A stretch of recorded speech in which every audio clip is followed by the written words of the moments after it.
Hey guys, welcome to MadTech. Today we'll be learning how to save photos from Viber, and now let's dive right in. Now to save photos from Viber, first open up your Viber app on your phone.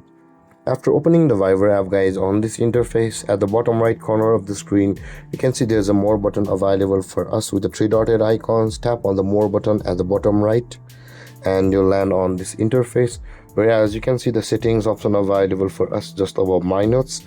Tap on settings and you land over here.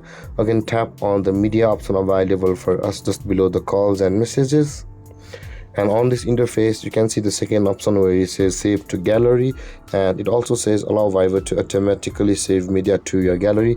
Make sure that, guys, the tick mark on the right side of the option is ticked or turned on. With that being turned on, guys, the photos and videos you get on Viber through your different chats will start to save on your device's gallery.